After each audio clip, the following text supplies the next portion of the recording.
Bodega is open, man. I appreciate y'all reaching out. But tap in, because there's some we gotta speak about. Like, like, as far as like that hip hop story, or as far, not even hip hop, just like what's like the first thing that you really think about as far you think about like where things started with? You know, like some people maybe like 6, 7 years old is when they're like, all right, now I realize what's going on. Like I just kind of been like going with the flow. Like what was that beginning and what was that like for you? The beginning was my mom's. It was at first it was just me and my mom's. You know, my father wasn't in the picture, so my mother coming to New York. You know, she grew up in New York. She grew up at LG Projects, Lafayette Gardens. So she grew up there, and then when she was like in her junior or senior year in high school, my grandfather moved back to Puerto Rico. He bought a house. Backstory with him, my grandfather's a dark Puerto Rican, so he experienced a lot of racism, and then he went into the Korean War, and he fought in the war in the 50s, and then coming back, he ended up getting a postal job, so he could, you know, his family was very poor in Puerto Rico, and my grandmother's family was very poor. He met my grandmother. When we went to the war, he came back. They offered him a postal job. You know, those little perks right there was the only way to like kind of like get out of the cycles, you know what I'm saying? So they moved to New York. He worked 20 years, and my mom's and my uncle was born in 61, 62. By 79, 80, when my mom was in like the end of high school, my grandfather retired, bought his house, and went back to Puerto Rico. But my mom's and my uncle, they was already Americanized. New York, Brooklyn, they like, we don't want to be here. So, you know, my mother met my pops or whatever. My pops was on drugs. My pops was abusive. So to get away from him, she moved back to New York. She moved back to New York. She found out she was pregnant with me. So my mom's was in the game, like to get back on it. You know, that time bricks. Oh, my mom was in the trap for real.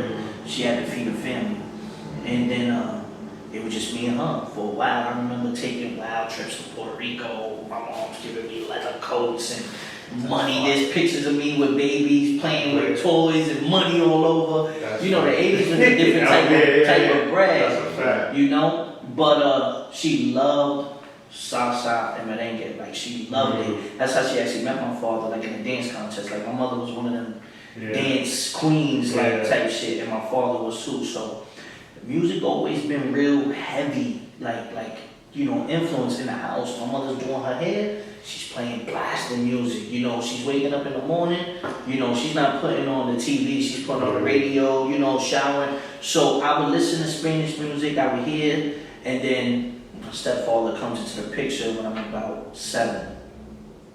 I had a little brother at the time too, so my stepfather's a hood street dude too, but he was more into the 70s disco, rock and roll, Elton John, the Beatles. So when we get in the car, if he's driving, I'm hearing his music. If my mom's is driving, I'm hearing that music. So by the time I'm 7, 8 years old, I know a lot of melodies. I know a lot of songs. I don't even know what they are, because I don't even know Spanish, but I knew like the words to the Spanish songs and all that stuff. And then, you know, he's playing the Americanized, you know, Elton and all these disco songs. I knew them, you know what I'm saying? Like, I knew them shits. So I kind of understood melody, I understood flow, I understood cadence, I understood what sounded good. And I go to school, I'm starting to be in school. Niggas is playing, you know, Nas, and niggas is playing Wu-Tang, and niggas is playing Biggie, and that's really my era. The whole Slick Rick, Rakim, G-Rap, Big Daddy Kane era, that really, I missed that boat. But that very next wave of artists, from Nas to Death Row to Wu, that shit just was like, and then from there, I was just hooked.